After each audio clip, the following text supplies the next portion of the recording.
So the next topic that we are going to start here is in the various agents of pollination. We have already done the types of pollination. Now we will do the agents of pollination. As you see, there are two types of agents, abiotic and biotic. Abiotic are those agents which are non-living like wind and water, and biotic agents are those like insects, birds, bats, primates, arboreal rodents, reptiles, etc.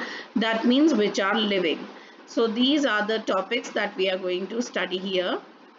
Now the first subtopic that we will discuss is abiotic agents, that is pollination by wind. Now, there is a technical term that we generally use for this. It is called anemophily. So, pollination by wind is called anemophily, and more common abiotic agent this is, that is generally the plants get pollinated with the help of wind. Wind pollinated flowers often have a single ovule in each ovary and numerous flowers that are packed into an inflorescence. Now what is inflorescence? You know, small flowers make a bouquet of a flower, and that is called inflorescence, right? There are two types of inflorescence, racemose and cymose. You have done this in class 11 also. Now here is an example they have discussed in your NCERT also, which is important. Corn cob. Now you can see this is a corn cob, and these are the tassels that are shown here on the corn cob. Now the tassels are the stigma and style which wave in the wind.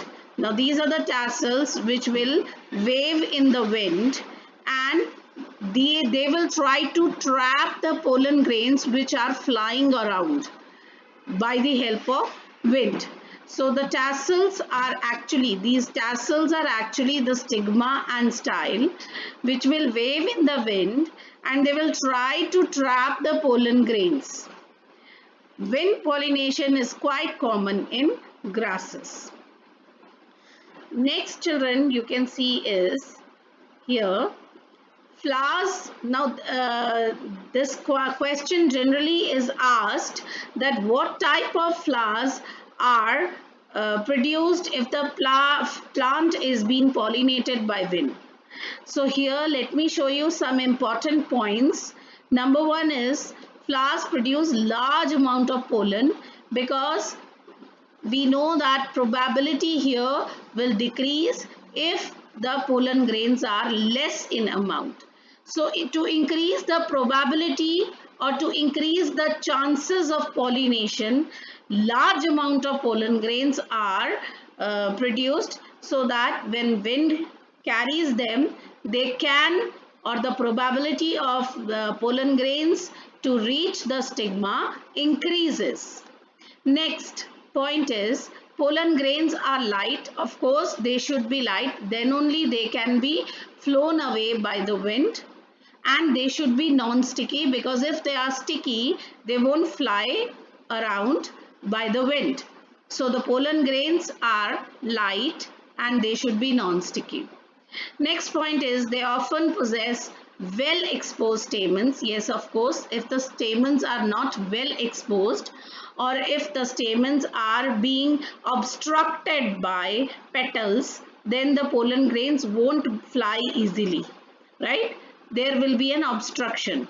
So if the pollen grains or the stamens are well exposed, so the pollen grains can easily fly off for easy dispersion of pollen grains into the wind currents. Next point is large feathery stigma. As you have seen, the tassels, they are so large and they are feathery, so that they can trap the airborne pollen grains.